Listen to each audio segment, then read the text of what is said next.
He was a lawyer. Educated. Sophisticated. Calm. The kind of man you'd expect to find lecturing in a university, not standing beside Hitler as thousands were led to their deaths. But behind his polished smile and intellectual tone was a man who would go on to welcome the Nazi war machine into Austria, help orchestrate the deportation of innocent civilians, and silently sign off on the deaths of thousands. His name was Arthur Seyss-Inquart, and his story is one of the most terrifying transformations in modern history. How does a well-dressed, cultured man go from law and logic to murder and madness? Was it ambition? Fear? Or something darker that already lived within him? When Hitler's forces prepared to march into Austria, Seyss-Inquart didn't resist. He opened the gates. And then, he locked them behind his own people. He became the Nazi regime's quiet right hand, a man who didn't yell, didn't rant, didn't scream, but whose signature on a document meant death. He didn't build concentration camps, but he made sure the trains ran on time. He didn't shoot prisoners, but he gave the orders that made it possible. And the most disturbing part? He never truly regretted it. Not even at the gallows. This is not just a story about war or politics. It's a psychological descent. It's about how a man can trade conscience for comfort, humanity for power, and never look back. If you think monsters always wear masks, think again. This is the story of Arthur Seyss-Inquart, the well-dressed, soft-spoken Nazi who helped evil thrive in silence. And by the end of this video, you'll realize, sometimes the scariest villains are the ones who smile while signing your death warrant. The man known to history as Arthur Seyss-Inquart was born on the 22nd of July, 1892 in the village of Stejner in the Moravia region of the Austro-Hungarian Empire. This is part of the Czech Republic today, but this part of Moravia was something of a German enclave at the time, one where German was spoken. His father was Emil Seyss, a name which clearly demonstrates that he was of Czech ethnicity. Emil legally changed his name to Seyss-Inquart in an effort to appear more German-sounding. It is interesting to note this push and pull between Germanic and Slavic identities within Arthur's family for an individual who would become such a passionate Nazi, a movement which cast scorn on Europe's Slavic people. Arthur's mother was Augusta Kurbach, a woman of German ethnicity, making Arthur part Czech and part German. Augusta and Emil had 5 other children before Arthur was born, 3 girls, Hedvig, Irina, and Henrietta, and 2 boys, Richard and Robert. For such a prominent figure within the Nazi regime, little has been discovered about Seyss-Inquart's early life. He and his large family evidently lived in Moravia until around 1907. It would have been a comfortably middle-class upbringing, as Emil was the principal of the local school, a post which would have earned them the esteem of the Stejner community when they attended Roman Catholic Mass on Sundays. One of Arthur's brothers, Richard, would later join the priesthood. In 1907, when some of Arthur's siblings were already well into their 20s and had left home, the family relocated to Vienna so that Arthur could attend a gymnasium school there as a preparatory step to studying law at the University of Vienna. Having shown some academic ability, it was while commencing his legal training in the Austrian capital that he met his future wife, Gertrude Moschka. They would marry late in 1916 and have 3 children, 2 daughters, Ingabo and Dorota, and a son named Richard. Dorota was only born in 1928 and was still just a teenager during much of the Second World War. Other than this, Arthur's younger years were unremarkable. We know that he joined several organizations during these years, such as the Choral Society near Vienna and the Alpine Association, which would have exposed him to the rampant anti-Jewish sentiment that pervaded Europe in the early 20th century, as both of these entities excluded Jews from membership. Seyss-Inquart's middle-class life in Vienna was disturbed in the summer of 1914, as it was for so many young men across Europe, by the outbreak of the First World War. The Austro-Hungarian Empire was at the very center of the events leading to its eruption, as it was the assassination of the heir to the empire, Archduke Franz Ferdinand, that created a crisis in the Balkans which spiraled over the space of 6 weeks into a continent-wide war. Austria-Hungary was in an advantageous position strategically when the conflict began. It was shielded from attacks by Britain and France as a result of its geographical position, while Russia suffered a series of major setbacks. In the opening weeks of the war, notably the loss in the Battle of Tannenberg against the Germans, Austria-Hungary consequently faced the minor power of Serbia. In 1915, they received additional aid from the Germans. However, thereafter, things became much more difficult as the British and French managed to bring in reinforcements through Greece to aid the Serbians. Romania joined the war in the Balkans on the side of Serbia, while an entirely new front opened up in the west for Austria-Hungary when Italy entered the conflict on the side of the British and French.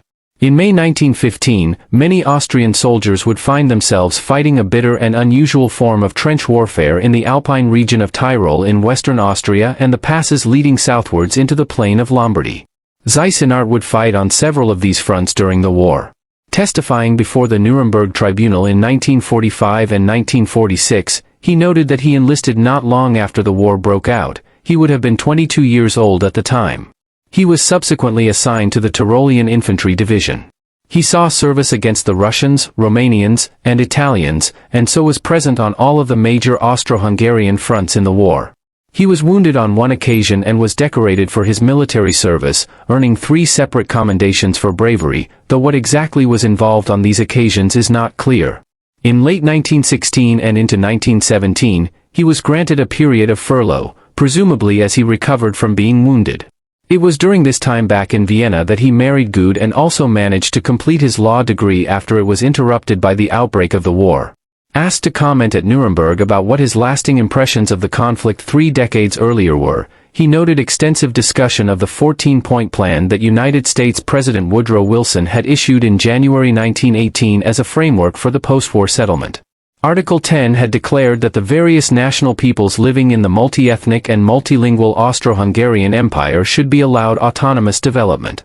Seyss-Inquart claimed that he and his fellow soldiers on the front lines in 1918 knew that this signaled the end of the Austro-Hungarian Empire and highlighted the manner in which ethnicity and nationality were central to the wartime experiences of a great many soldiers in Central Europe. The First World War came to an end in November 1918 when Germany finally surrendered to the Allied powers. By then, the Austro-Hungarian Empire was already in the process of disintegration, with groups like the Hungarians, Slovaks, and Czechs revolting from the central government in October 1918. After a year or more of revolution, civil conflicts, and violence, Austria would be reduced to a rump state along the lines of its modern-day borders. Hungary and Czechoslovakia emerged as independent states, while Serbia claimed extensive territory, which formed much of the basis. Yugoslavia, which developed under Serbian leadership, saw other former Austro-Hungarian lands lost to Poland, Romania, and Italy. Seyss-Inquart would return home to a country that was in the process of transitioning away from the Habsburg monarchy to a republic. The First Austrian Republic, as it was between 1919 and 1934, would be a curious mix of left and right-wing politics. Nationally, the country was dominated by the Christian Social Party, but the city of Vienna was ruled by the Social Democratic Workers' Party of Austria. They led a program of major urban social housing construction, so much so that the capital became known as Red Vienna. Austria still benefits from this today, and the capital is one of the few major European cities without an urban housing crisis. In the early 21st century, Seyss-Inquart returned to Vienna in the aftermath of the First World War and attempted to establish himself as a practicing lawyer. Even in the midst of the chaos, Central Europe continued to be tumultuous throughout the late 1910s and into the early 1920s. After a time with other firms, he opened his own legal practice in 1921. In time, he became quite successful as the new Austrian Republic managed to recover more quickly from the post-war devastation than Germany did. He continued to work as a lawyer for many years to come, raising his young family and playing no major role in frontline politics. Had it not been for the events of the early 1930s in Austria, the world might never have heard of Arthur Seyss-Inquart. While Seyss-Inquart was not involved in any major capacity in Austrian national politics throughout the 1920s, these were nevertheless formative years in his political outlook. He became a reasonably open-minded political figure after the war, claiming that he had friends who supported the Christian Social Party, the Social Democratic Workers' Party, and others. His political outlook did not shape who he associated with, yet at the same time, he did have some firm political views of his own. Despite his mixed German and Czech heritage, Seyss-Inquart emerged from the First World War as a pan-German nationalist. He was an ardent believer in the idea that the Germanic people of Central Europe should be unified into one state, claiming later at Nuremberg that this was, quote, the only political idea I adhered to after 1918. He was not alone in this, and when plebiscites or referenda were held in various parts of Austria on the issue of uniting with Germany in the years after the war, they were invariably supported by well over 90% of voters. Yet the Treaty of Saint-Germain, which the Allied powers concluded with Austria in 1919, specifically forbade the Anschluss, the uniting of Germany and Austria into one state. As such, while these plebiscites indicated massive popular support for the creation of a greater German state, legally it was not possible for this to occur in the post-war period. Seyss-Inquart would continue to associate with political entities that favored the Anschluss. As throughout the 1920s, though not in a hugely committed fashion, particularly so as the economic boom which began in 1923 across Europe led to the shelving of the Anschluss issue, Seyss-Inquart's personal politics might have remained on the fringe of the other successful post-war experiment in republicanism in Austria had it not been for the events of late 1929 and into 1930 and 1931. The impact of the Wall Street crash and the onset of the Great Depression are usually remarked on for their impact on German politics. Things were as bad in Austria. In fact, it was the epicenter of the European banking crisis that followed, with Credit Annal, one of Austria's leading banks, effectively collapsing in 1931 after it had overextended itself by acquiring other banks in the late 1920s. The Austrian government had no option except to step in and try to save an institution which accounted for over a quarter of the country's banking system. Even so, it was not possible to stop the contagion spreading to the rest of Europe's financial institutions. Although it is barely known of today, Credit Annal was to the Great Depression in Europe what the collapse of Lehman Brothers was to the onset of the financial crisis of 2008. As the fallout from Credit Annal's collapse spread, it virtually assured the rise to power in neighboring Germany of the Nazis, led by Adolf Hitler, who had already made significant gains in the elections of 1930 and rose to become the largest party in the country's Reichstag elections of July 1932. The links between Austria and Germany when it came to Nazism extended well beyond the Austrian banking crisis, facilitating the rise to power of the Nazis in Germany. Many of the ideological and practical origins of Nazism had first emerged in Austria back in the 1900s and were exemplified by the views of politically aware Austrians like Seyss-Inquart. A German political workers' association for Austria had existed as early as 1902, with many policy ideas that would later be adopted by the Nazis in Germany when their party came into being in the course of 1919 and 1920, first as the German Workers' Party and then as the National Socialist German Workers' Party. A workers' party in Austria was associated with the German Nazi Party from as early as 1920, though they were not one and the same. The Austrian Nazi movement only became subsumed under the German one in the early 1930s as Hitler and his associates began to rise to power in Germany. Although it was secretive, it is believed that Seyss-Inquart joined the Austrian Nazi movement in 1931. He would not broadcast this in the years that followed, only making it widely known in the course of 1938. His reasoning in this seems to have been that he was conflicted about his own political style as a different form of Austrian fascism began to emerge in 1933, even as Hitler and the Nazis were claiming complete control over Germany to the north. The Austrian fascist movement emerged in the course of 1932 and 1933 was marked by the economic, social, and political crisis wrought by the Great Depression and the collapse of the Austrian banking system and stock market. As credit failed in May 1932, a Christian Social Party politician by the name of Engelbert Dollfuss was appointed as an emergency chancellor of the country by the Austrian President Wilhelm Miklas. Over the next year, Dollfuss gradually steered the country towards a more right-wing authoritarian political system, which coalesced into the Fatherland Front, a coalition of elements of the Christian Social Party and various right-wing and paramilitary groups such as the Himmler. Whether they should be branded as fascist or corporatist is a matter of debate. One of their key concerns was to prevent the rise of communism in Austria, while the Fatherland Front would also emerge as the defenders of an independent Austria that would not be subsumed into a greater Germany. Despite his earlier membership in the Austrian Nazi movement and his continuing associations therewith, Seyss-Inquart joined the Fatherland Front and would rise within the party and Austrian politics in the course of the mid-1930s. By March 1933, Seyss-Inquart was a member of the Dollfuss government cabinet. It was right around this time that the Nazis were solidifying their control over Germany as a one-party state. Almost immediately, Hitler's government moved to begin trying to effect the Anschluss between Germany and Austria, despite being strictly prohibited under the terms of the treaties of Versailles and Saint-Germain. Hitler believed that the Austrian Nazis could now overthrow the emerging Fatherland Front government and seize power in Vienna as a precursor to full political union.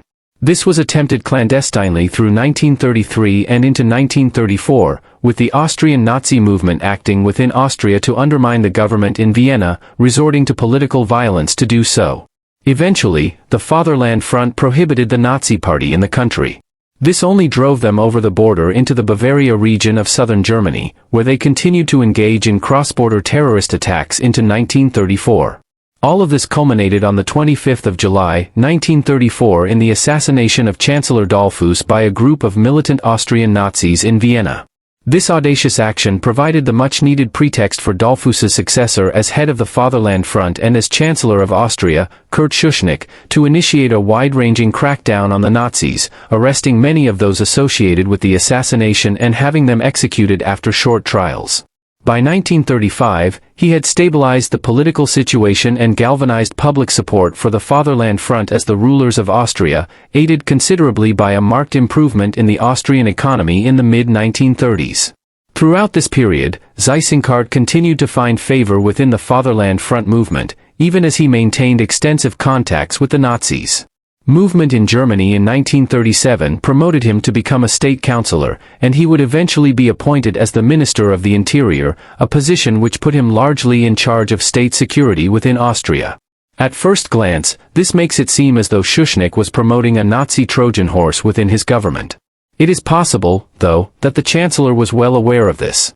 Throughout the mid-1930s, he was playing a delicate balancing act with regard to Germany.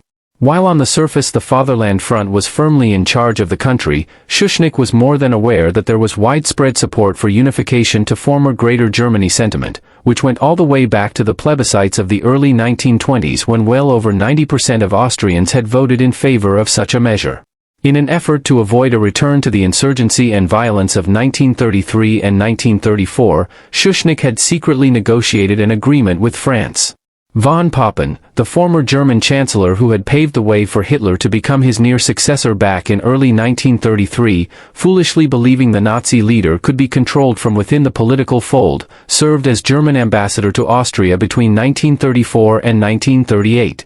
In the summer of 1936, he negotiated a treaty with Schuschnigg whereby the Fatherland Front leader allowed several Nazis to enter the Austrian government in return for Germany ordering its Nazi fifth column within Austria to cease its terrorist activities. Ominously, having concluded the agreement, von Papen reported back to Berlin that this was a major stepping stone towards the annexation of Austria. This would soon become central to unfolding events. In the course of 1937, Hitler's rhetoric towards Austria accelerated. This was tied to the advancing German plans for fomenting a new European war to reclaim the territory it had lost during the First World War and to acquire extensive new lands in Eastern Europe.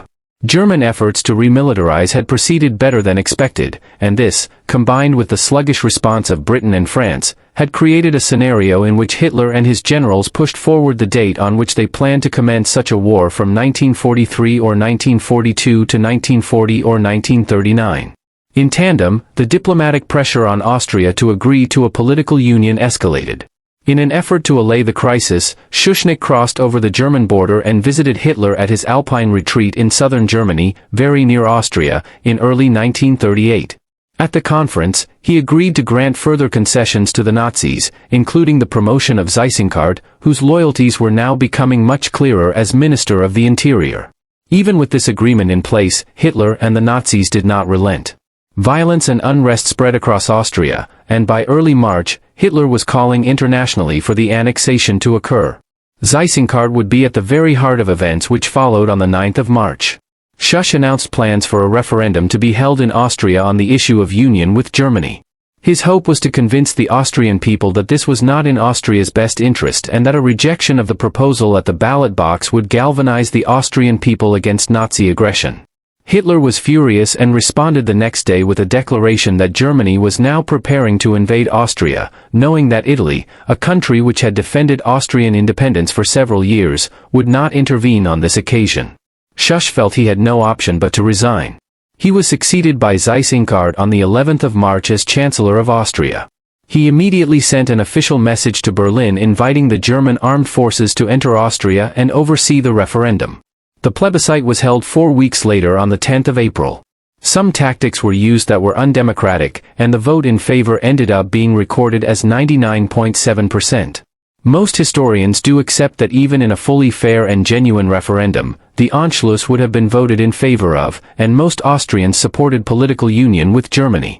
On the 13th of March, 1938, a day after the German army rolled into the country, Seyss-Inquart had resigned as chancellor just 2 days after rising to the position, and Austria was officially redesignated as the German province of Ostmark.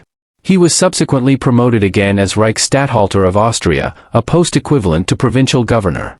He would hold the position for the next year and a half as he managed Austria's transition to become a province of Germany. It must be said that his approach was not entirely one of acquiescence to German wishes. Seyss-Inquart was anxious that some form of Austrian identity should be retained within the country. He was also sympathetic to the Roman Catholic Church and tried to defend its privileges. He had abandoned his own faith earlier in his life, though years later, before his execution after the war, Seyss-Inquart did return to the Catholic Church. These measures aside, Seyss-Inquart also oversaw the introduction of a raft of anti-Jewish legislation in 1938 and the notorious Kristallnacht, or Night of the Broken Glass, in Vienna on the 9th and 10th of November, during which 27 Austrian Jews were killed and hundreds of synagogues and businesses were vandalized or burned. Although Seyss-Inquart is nearly always associated with Nazi rule over Austria in the popular imagination today, most of his involvement with the regime after 1938 was actually in territories elsewhere in occupied Europe. After the Second World War commenced in September 1939 with the German invasion of Poland, he would leave his native Austria and barely see it again during his lifetime.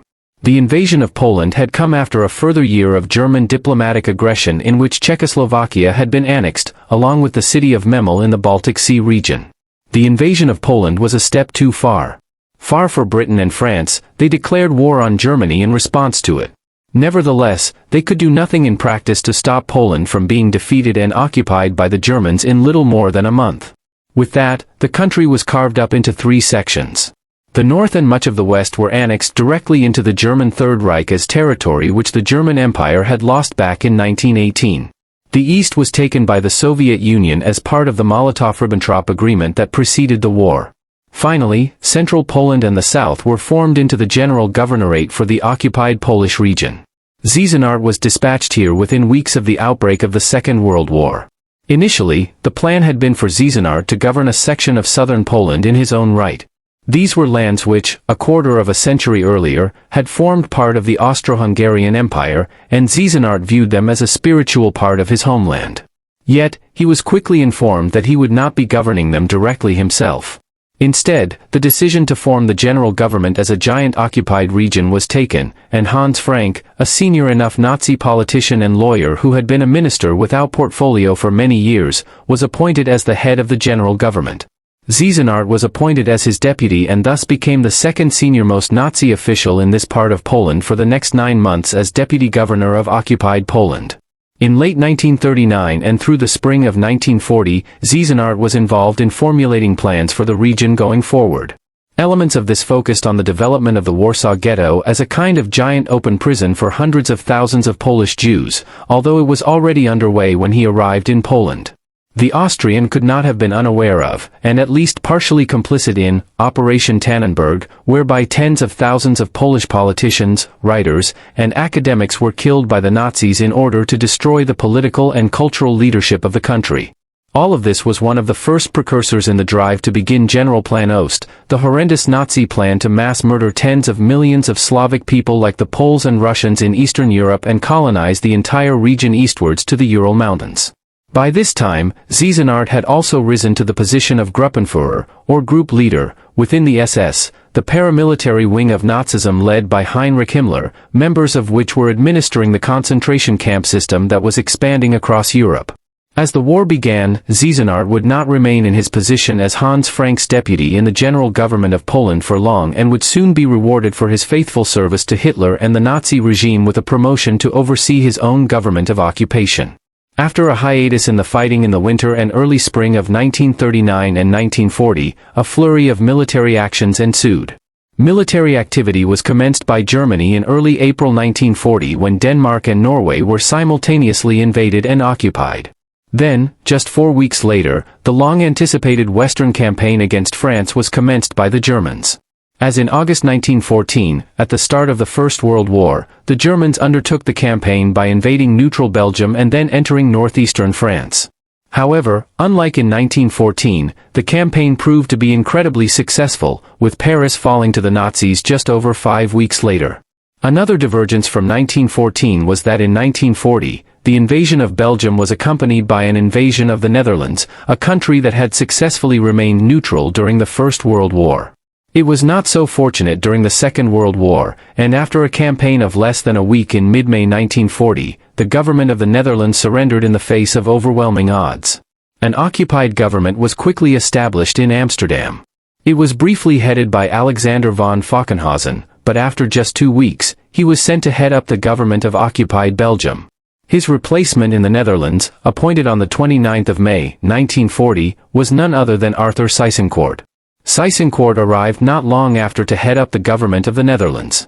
The heads of the Dutch political system, including Queen Wilhelmina, had fled their country into exile in London in mid-May, so Seyss-Inquart would not just be a military governor but head of the civil government, what was termed the Reichskommissariat Nederland, the Empire's commissariat of the Netherlands.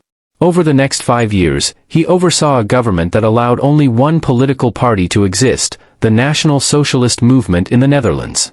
He imposed a form of quasi-military rule, with German soldiers stationed around the country in significant numbers.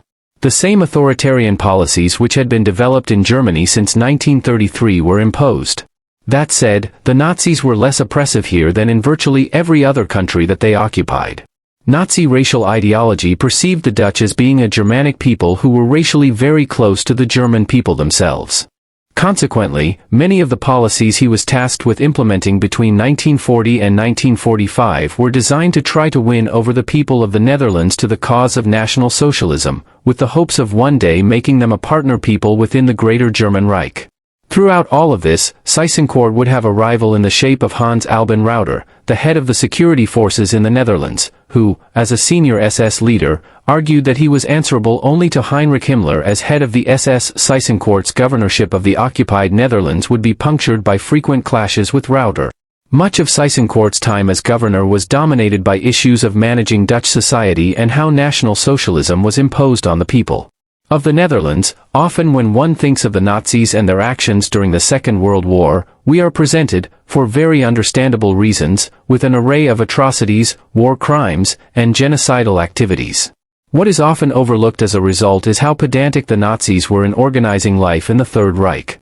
For instance, Seyss-Inquart had to reorganize how virtually every institution in the Netherlands interacted with the government so that proper adherence to National Socialism could be displayed, and any forms of social or political interaction that did not give proper recognition to National Socialism were prohibited.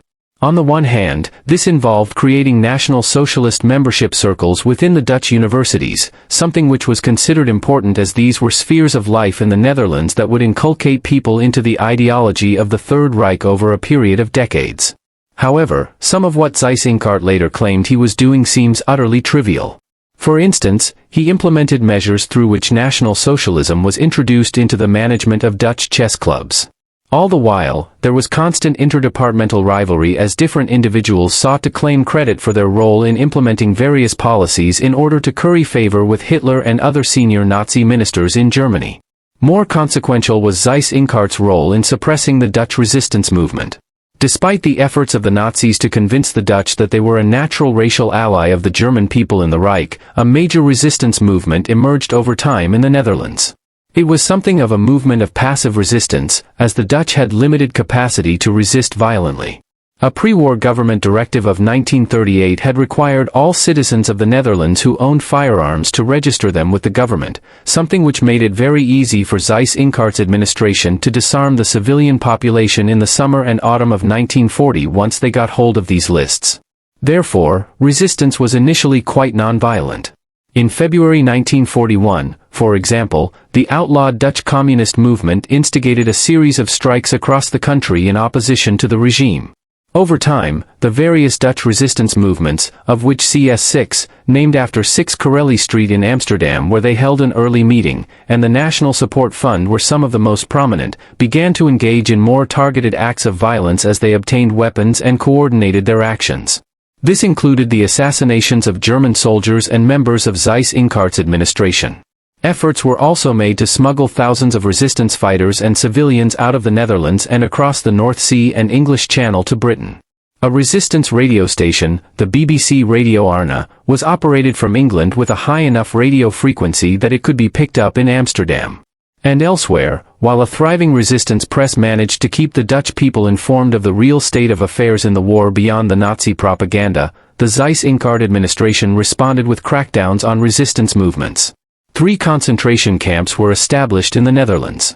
These were not the massive, sprawling death camps operated in Central and Eastern Europe. Instead, they were more like temporary prisons. The largest was Hertogenbosch, a camp near F.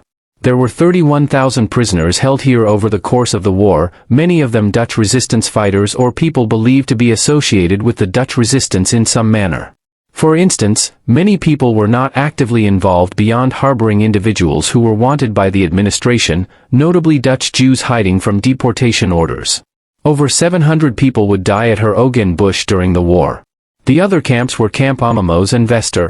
The latter was a transit or holding camp for Dutch Jews, often being moved from the Jewish ghetto, which Seyss-Inquart had overseen the establishment of in the Jodenby quarter of Amsterdam in early 1941. They would then be placed on trains at Vester heading eastwards, typically to AIT.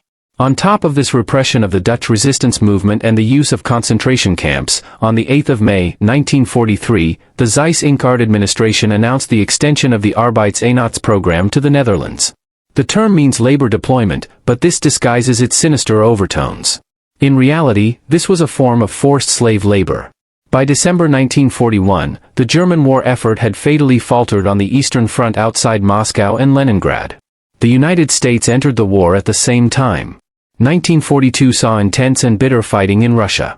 By early 1943, the tide had clearly turned against the Nazis, and the Russians were preparing to launch a series of massive counterattacks on the Eastern Front, while the Italians and Germans were pushed out of North Africa. As all of this occurred, more and more German men were conscripted into the army, many of them now in their 40s. The economy was also placed on a total war footing.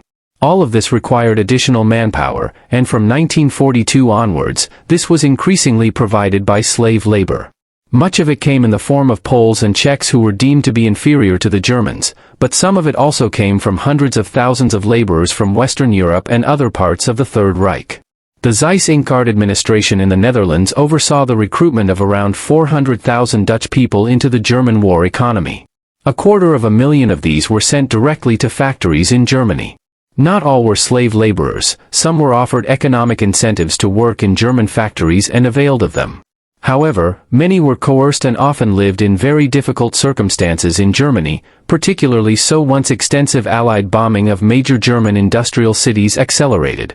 In the course of 1944, at least 8,000 Dutch workers lost their lives as a result of the poor conditions, while some historians estimate the figure to be as high as 20,000. The members of the Dutch resistance were far from the only people within the Netherlands who would feel the wrath of the Seyss-Inquart administration. Others could do nothing to avoid persecution. Approximately 140,000 Dutch people in 1939 were Jewish, out of a total population of some 8.5 million. This was a relatively high per capita concentration of Jews for Western Europe at this time. The reason for this was that the Dutch Republic had been one of the most liberal parts of Europe from the late 16th century onwards and had become a safe haven for Jewish people from the anti-Semitism that pervaded nearly every corner of Europe in early modern and modern times, such that Amsterdam even became colloquially known as the Dutch Jerusalem. The Dutch Jewish community had also created a vibrant culture, with figures like Baruch Spinoza, one of the greatest philosophers of 17th century Europe, emerging here over the years. By the time Seyss-Inquart arrived in Amsterdam in the summer of 1940, the Nazis had not yet decided on the final solution that would lead to the Holocaust of Europe's Jews. But once the invasion of the Soviet Union began in the summer of 1941, all restraint was quickly abandoned, and by the end of the year, the first mass gassings of Europe's Jews were being carried out in the death camps of Poland. Early on, the Holocaust centered on the mass murder of Jews in Eastern Europe, but soon attention would turn to the Jewish populations of the occupied countries in the West, including the Netherlands.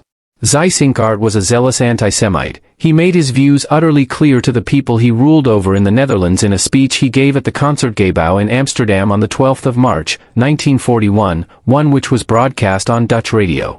The text was also later written out and published as a leaflet. Here he stated that, "We do not consider the Jews to be members of the Dutch nation. The Jews are the enemy with whom no armistice or peace can be made. Do not expect me to lay this down in a regulation except in police measures. We will smite the Jews where we meet them, and whoever goes along with them must take the consequences." This zealous stance was reflected in how the Holocaust played out in the Netherlands. The persecution of the Jewish population here was more severe than anywhere else in Nazi-occupied Western Europe, with many packed into the Judenbroek in Amsterdam from early 1941. Here, their rights and freedoms were gradually taken away. A fence was erected around the district, guarded by SS and German soldiers. All Dutch Jews had to register with the government in January 1941, and over the course of 1942, rights like the ability to make phone calls or drive a car were taken away. Then the raids began, and Seyss-Inquart's government began sending the country's Jews. The Jewish community of the Netherlands was sent by train from Westerbork to Auschwitz-Birkenau, where nearly all of them were killed. Between 1942 and the end of 1944, less than 25% of the Jewish population of the Netherlands survived. Most of these did so because they were actively aided by the Dutch resistance. These unusually high death tolls have been attributed to the zealotry of Seyss-Inquart and other senior members of the Nazi administration in the Netherlands, such as Franz Schmidt, the propaganda minister, and Hans Rauter, the head of the SS and security in the Netherlands. This intense implementation of the final solution in the Netherlands under Seyss-Inquart's rule extended to children. Until late in the war, Anne Frank and her family were only finally discovered in their hidden annex in Amsterdam in the late summer of 1944, long after the results of the Second World War were clear for all to see. They were transported to Bergen-Belsen concentration camp in Germany, where she died in either February or March 1945, even as the Soviets were beginning to encircle Berlin in preparation for the siege of the German capital. The strategic situation of the Netherlands changed considerably in the summer of 1944. On the 6th of June that summer, the long-awaited Western Front was opened by the Allies when the D-Day landings commenced the Normandy campaign in northern France. An extensive campaign followed over the next 3 months, concluding in the liberation of Paris. A separate Allied invasion of southern France, one which is almost always overlooked in accounts of the war, quickly succeeded in liberating southern France and the Central Massif. The port of Antwerp fell to the British, Americans, French, Canadians, and other allies on the 4th of September, 1944. Logically, the next step was to try to liberate the Netherlands. However, Operation Market Garden, an initiative to parachute Allied troops into the region around Eindhoven and Arnhem to secure bridgeheads over the River Rhine, met with difficulties in the second half of 1944. As a result, the Allied High Command decided on a different strategy in October. They focused on securing the course of the River Scheldt so that the River Rhine entry into the port of Antwerp was secured. With this done, they would invade western Germany from further south and leave the Netherlands under Nazi occupation, concluding that the costs of trying to liberate the country outweighed the benefits when the real strategic imperative lay in entering Germany itself and securing as much of the country as possible before the Soviets did. Thus, the Netherlands would remain under the control of Seyss-Inquart's government for the remainder of the Second World War. While the Allies would not attempt to liberate the Netherlands again after the failure of Operation Market Garden, developments in the war as a whole had emboldened the Dutch resistance movement. Epitomized in a strike of railway workers in the mid-autumn of 1944, in retaliation, Seyss-Inquart ordered restrictions on food supplies in the western provinces of the Netherlands, where the main cities were and where the opposition to his administration was most intense. This was one of the major precursors, along with the general isolation of the Nazi-occupied Netherlands from most of Europe, for the growing food shortages in some parts of the country, which led to famine-like conditions in the winter of 1944. The Hunger Winter, as it is known, would eventually claim the lives of over 20,000 people. Malnutrition was rife throughout the country, and many more would have died had it not been for an agreement whereby neutral Sweden was allowed to deliver shipments of flour into the country from January 1945 onwards. Even there, the food crisis remained severe. It was only alleviated when Seyss-Inquart's occupation government reached an uneasy agreement with the Allies in April 1945, whereby the British Royal Air Force would airdrop supplies of food into the Netherlands in missions known as Operation Manna and Chow Hound, with the proviso being that the Germans would not fire on the Allied planes. Seyss-Inquart's zealous Nazism and implementation of the final solution in the Netherlands, as well as his refusal to surrender to the Western Allies even as famine developed in the Dutch provinces and the Americans, British, and their allies surrounded them by land and sea, earned the Austrian the favor of Hitler in Berlin. As he prepared to take his own life in late April 1945, Hitler drew up a brief last will and testament. In it, Seyss-Inquart was promoted to one of the most senior positions in the Third Reich, the post of foreign minister, replacing Wim von Ribbentrop. This made Seyss-Inquart the third most senior figure in the regime after Joseph Goebbels, who briefly served as Hitler's successor as chancellor before taking his own life a day after the Führer, and Karl Donitz, the president of the Reich and the figure who on the 7th of May, 1945 would surrender to the Western Allies. Seyss-Inquart's retention of Hitler's favor until the end was unusual. A great many other senior Nazis had been ostracized by the German dictator, notably Hermann Göring, who was banished from the party and removed from his place as Hitler's successor in late April, while many senior German generals were dismissed from their positions in 1944 and 1945 for expressing what were viewed as defeatist sentiments around strategic withdrawals from Poland or parts of Western Europe. Nevertheless, Hitler's belief in the Dutch governor's loyalty may have been slightly misplaced. In his memoirs, written many years later, the Nazi architect and later armaments minister Albert Speer claimed that he had met with Seyss-Inquart in northwestern Germany in late March 1945, at which time he told him that he had made overtures to the Allies to surrender, fearing that Hitler would order him to breach the many dams were used to reclaim land in the Netherlands centuries earlier, flooding much of the country in the process. If what Schar reported was accurate, the negotiations do not appear to have led anywhere. When Donitz surrendered to the Western Allies on the 7th of May, 1945, he did so from the town of Flensburg on the border between Germany and Denmark, where the governor of the German Reich had relocated in the first days of May in order to avoid falling into the hands of the Soviets in Berlin. Seyss-Inquart soon attempted to join the government of the collapsing Reich at Flensburg. Already in April 1945, the Allies had begun sending troops into the eastern Netherlands from northwestern Germany after weeks of bombing German positions in the country, where V-2 rocket installations that could fire at Britain were still functional into 1945. By the first days of May, most of the Netherlands had been overrun by the Allies, and on the 5th of May, Amsterdam was finally liberated. This marked the beginning of a period that would become known as the Canadian Summer, as Canadian troops were left in charge of the Netherlands until such time as the Dutch government in exile returned home to the Low Countries. By the time the Amsterdam garrison surrendered, Seyss-Inquart was in Germany, desperately trying to make his way through Oldenburg and other regions to Flensburg. He would never get there. He was arrested by a contingent of British troops in Hamburg. As such, even before the Second World War came to an end, Seyss-Inquart was in Allied hands. The governor of the Netherlands was one of the prize captives of the Allies. After the war, a very large number of the leading figures in the regime were dead or had disappeared. By the summer of 1945, Hitler and Göring had both taken their own lives. Heinrich Himmler did so as well after being captured by the British 2 weeks after the war ended. Reinhard Heydrich, a figure who had overseen the inception of the Holocaust and perpetrated enormous war crimes as the acting governor of much of Bohemia and Moravia, had ultimately been killed by the Czech resistance in 1943. Others, like Adolf Eichmann, the SD official who organized much of the logistics of the Holocaust, went into hiding and eventually escaped to South America. As a result, several individuals that might not otherwise have been involved were included in the list of those who would be the first to stand trial before the International Military Tribunal at Nuremberg. This was the trial of 24 individuals who were deemed to be the most senior surviving members of the regime, who were under detention and represented a wide range of elements of the Nazi administration and war crimes. Seyss-Inquart was included as a figure who had played a part in the occupation of Poland and who had administered the Netherlands for the full 5 years it was under Nazi rule. The trial would last from November 1945 to October 1946, with Seyss-Inquart sitting as a defendant alongside figures like Göring. His predecessor as the foreign minister, von Ribbentrop, and Wilhelm Keitel as head of the German Wehrmacht, were notable figures. Seyss-Inquart was one of the less expressive defendants at Nuremberg.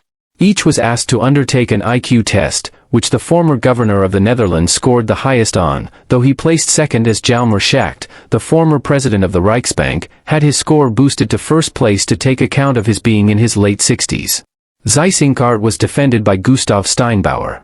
The transcripts of Seyss-Inquart's questioning by his own counsel and the prosecution lawyers reveal an understandable focus on his actions in the Netherlands, particularly his treatment of the Jewish population, the Dutch resistance, and the management of the famine conditions in 1944 and 1945, all of which could be construed as war crimes in his handling of them.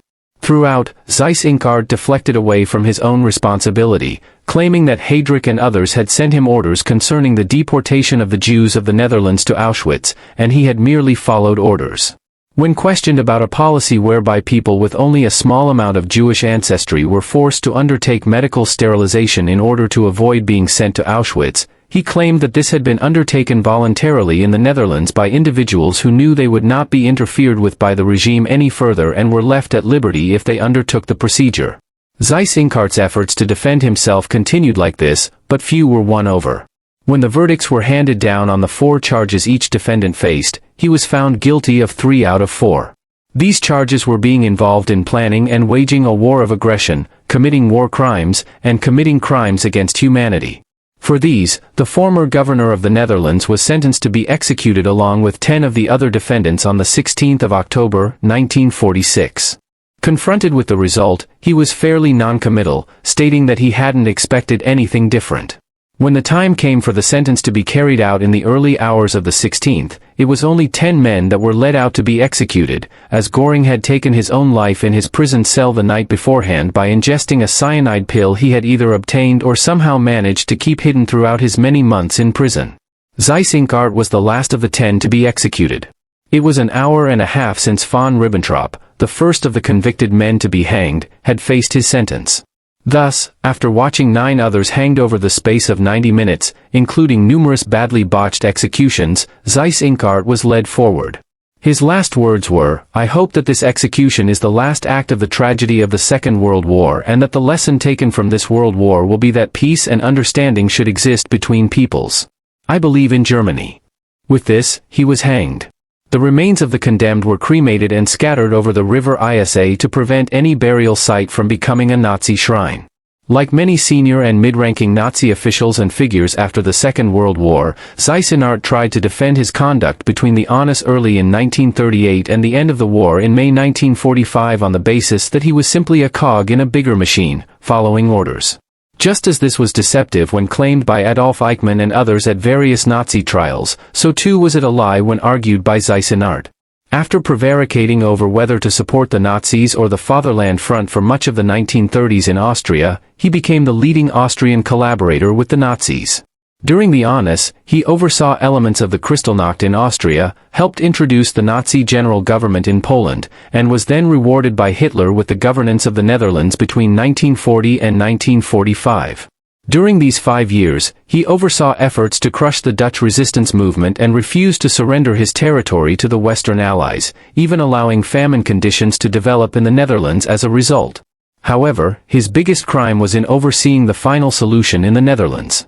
Few Nazi officials pursued the persecution of the Jews with the zeal that Seyss-Inquart did, and by the end of the war, over 3/4 of the 140,000 pre-war Dutch Jewish community were dead. For this crime, if no other, his appearance at the first trial at Nuremberg and conviction was warranted. What do you think of Seyss-Inquart? Has the full extent of his role in the crimes of the Third Reich, particularly in the Netherlands and Poland, been strangely forgotten, or is the focus on his role in affairs in Austria correct? Please let us know in the comment section, and in the meantime, thank you very much for watching.